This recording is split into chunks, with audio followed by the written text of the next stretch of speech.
राम राम राम राम राम राम राम राम राम नारायण नारायण। यदृच्छालाभ संतुष्टो द्वन्द्वातीतो विमत्सरः समसिद्धाव सिद्धौ च कृत्वापि न निबध्यते। 22वां श्लोक। जो कर्मयोगी फल की इच्छा के बिना अपने आप जो कुछ मिल जाए उसमें संतुष्ट रहता है और जो ईर्ष्या से रहित, द्वंद्वों से अतीत तथा सिद्धि और असिद्धि में सम है, वह कर्म करते हुए भी उससे नहीं बंधता। व्याख्या। यदृच्छा लाभ संतुष्टः। कर्मयोगी निष्काम भाव पूर्वक सांगोपांग रीति से संपूर्ण कर्तव्य कर्म करता है।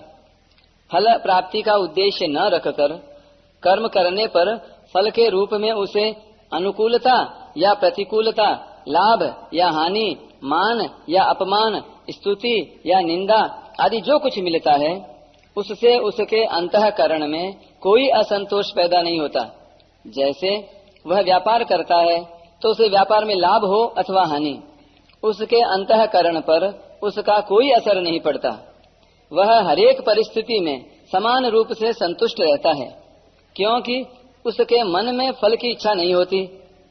तात्पर्य यह है कि व्यापार में उसे लाभ हानि का ज्ञान तो होता है तथा वह उसके अनुसार यथोचित चेष्टा भी करता है, पर परिणाम में वह सुखी दुखी नहीं होता।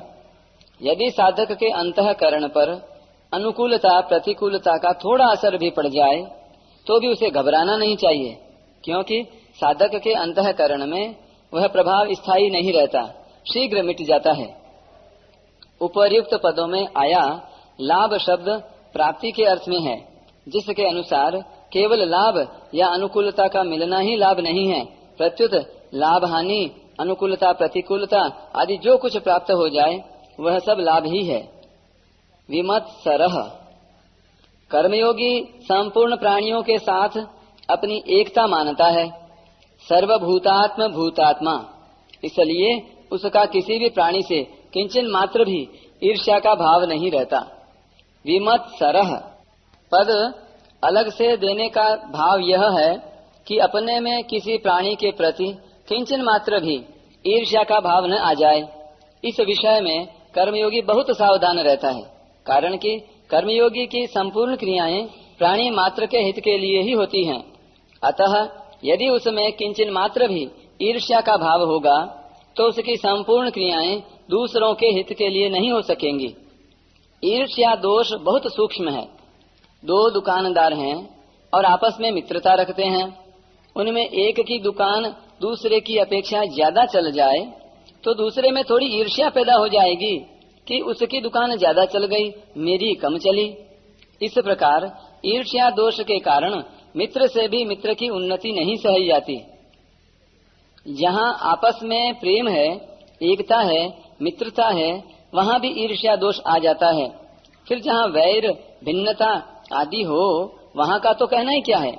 इसलिए साधक को इस दोष से बचने के लिए विशेष सावधान रहना चाहिए। द्वंद्वातीतः।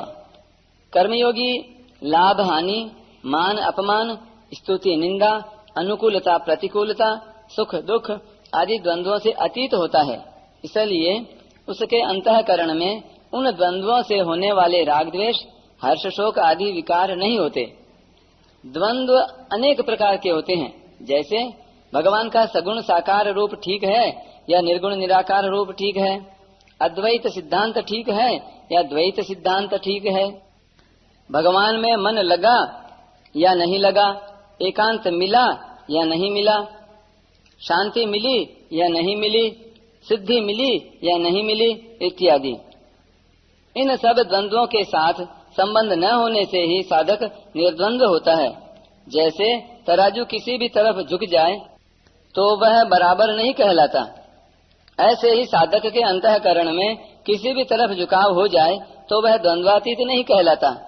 कर्मयोगी सब प्रकार के द्वंद्वों से अतीत होता है, इसलिए वह सुखपूर्वक संसार बंधन से मुक्त हो जाता है। समय सिद्धाव सिद्धौ च, किसी भी कर्तव्य कर्म का निर्विघ्न रूप से पूरा हो जाना सिद्धि है, और किसी प्रकार के विघ्न बाधा के कारण उसका पूरा न होना असिद्धि है। कर्म का फल मिल जाना सिद्धि है और न मिलना असिद्धि है। सिद्धि और असिद्धि में राग द्वेष हर्ष शोक आदि विकारों का न होना ही सिद्धि असिद्धि में सम रहना है। दूसरे अध्याय के 48वें श्लोक में सिद्ध्य सिद्ध्य हो समो भूतवा पदों में भी यही भाव आया है। अपना कुछ भी नहीं है, अपने लिए कुछ भी नहीं चाहिए और अपने लिए कुछ भी नहीं करना है। ये तीनों बातें ठीक ठीक अनुभव में आ जाएं, तभी सिद्धि और असिद्धि में पूर्णतः समता आएगी। कृत्वा अपि न निबध्यते, यहाँ कृत्वा अपि पदों का तात्पर्य है कि कर्मयोगी कर्म करते हुए भी नहीं बंधता, फिर कर्म न करते हुए बंधने का प्रश्न ही पैदा नहीं होता। वह दोनों अवस्थाओं में निर्लिप्त रहता है। जैसे शरीर निर्वाह मात्र के लिए कर्म करने वाला कर्मयोगी कर्मों से नहीं बंधता, वैसे ही शास्त्र विहित संपूर्ण कर्मों को करने वाला कर्मयोगी भी कर्मों से नहीं बंधता। वास्तव में देखा जाए तो कर्मयोग में कर्म करना, अधिक करना, कम करना अथवा न करना बंधन या मुक्ति का कारण नहीं है। इनके साथ जो लिप्तता है, लगाव है, वही बंधन का कारण है, और जो निर्लिप्तता है वही मुक्ति का कारण है। जैसे नाटक में एक व्यक्ति लक्ष्मण का और दूसरा व्यक्ति मेघनाद का स्वांग धारण करता है, और दोनों व्यक्ति अपने अपने स्वांग को ठीक ठीक निभाते हुए भी उससे निर्लिप्त रहते हैं, अर्थात अपने को वास्तव में लक्ष्मण या मेघनाद नहीं मानते। ऐसे ही कर्मयोगी अपने वर्ण आश्रम आदि के अनुसार कर्तव्य का पालन करते हुए भी उनसे निर्लिप्त रहता है, अर्थात उनसे अपना कोई संबंध नहीं मानता। उसका संबंध नित्य निरंतर रहने वाले स्वरूप के साथ रहता है, प्रतिक्षण परिवर्तनशील प्रकृति के साथ नहीं।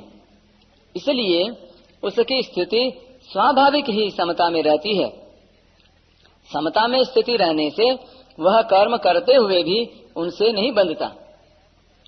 यदि विशेष विचार पूर्वक देखा जाए तो समता स्वतः सिद्ध है। यह प्रत्येक मनुष्य का अनुभव है कि अनुकूल परिस्थिति में हम जो रहते हैं, प्रतिकूल परिस्थिति आने पर भी हम वही रहते हैं। यदि हम वही एक ही न रहते तो दो अलग अलग अनुकूल और प्रतिकूल परिस्थितियों का ज्ञान किसे होता। इससे सिद्ध हुआ कि परिवर्तन परिस्थितियों में होता है, अपने स्वरूप में नहीं। इसलिए परिस्थितियों के बदलने पर भी स्वरूप से हम सम ही रहते हैं, ज्यों के त्यों ही रहते हैं। भूल यह होती है कि हम परिस्थितियों की ओर तो देखते हैं पर स्वरूप की ओर नहीं देखते। अपने सम स्वरूप की ओर न देखने के कारण ही हम आने जाने वाली परिस्थितियों से मिलकर सुखी दुखी होते हैं।